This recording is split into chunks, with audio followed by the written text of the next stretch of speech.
सनातन धार्मिक शास्त्रों के अनुसार भगवान श्री कृष्ण की 8 पत्नियां थी। इनके नाम क्रमश रुक्मणी, जाम्बवंती, सत्यभामा, कालिंदी, मित्रबिंदा, सत्या, भद्रा और लक्ष्मणा था। इसके अलावा उन्होंने 16,000 से अधिक कन्याओं संग विवाह किया था। वहीं 16,000 से ज्यादा कन्याओं ने भगवान श्री कृष्ण को पति रूप में स्वीकार किया। वे सभी द्वारका में भगवान की भक्ति कर जीवन यापन करती थी। आइए जानते हैं ये सब कैसे हुआ। नरकासुर नाम के राक्षस ने एक बार स्वर्ग, पाताल और धरती तीनों लोकों पर कब्जा कर लिया।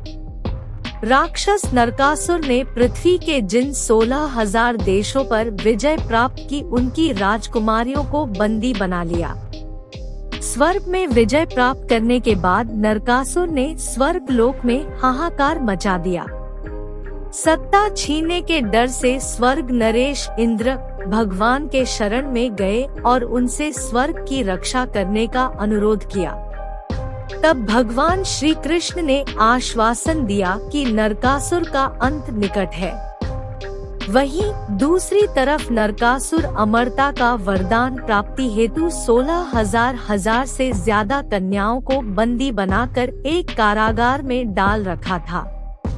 कालांतर में भगवान ने 16,100 कन्याओं को नरकासुर के कारागार से मुक्त कराया। जबकि नरकासुर को वरदान प्राप्त था कि उसे कोई पुरुष मार नहीं सकता है। उस समय सत्यभामा की मदद से कृष्ण जी ने नरकासुर का वध किया। कहते हैं प्राचीन काल में जब कोई राजा किसी अन्य राज्य की महिला का अपहरण कर लेता था तो महिला उसकी बंदी हो जाती थी और उसके बाद अगर वह राजा परास्त भी हो जाए तो वो महिलाएं अपने राज्य वापस नहीं जा पाती थी, क्योंकि उन्हें कलंकित माना जाता था, जिस वजह से उन्हें शर्मनाक जीवन व्यतीत करना पड़ता था।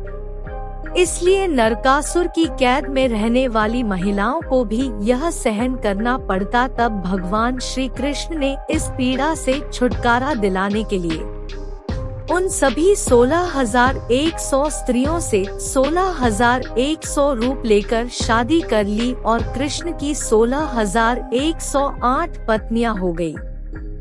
भागवत पुराण के अनुसार श्री कृष्ण की पत्नियों के जीवन के बारे में बताया गया है कि श्री कृष्ण ने उन सभी 16,100 स्त्रियों को एक एक घर दिया और उन सबको 100 दासियां भी दी। कहते हैं भगवान श्री कृष्ण रात के समय स्वयं को कई रूपों में बांट लेते थे और अपनी सभी पत्नियों के साथ समय बिताते थे।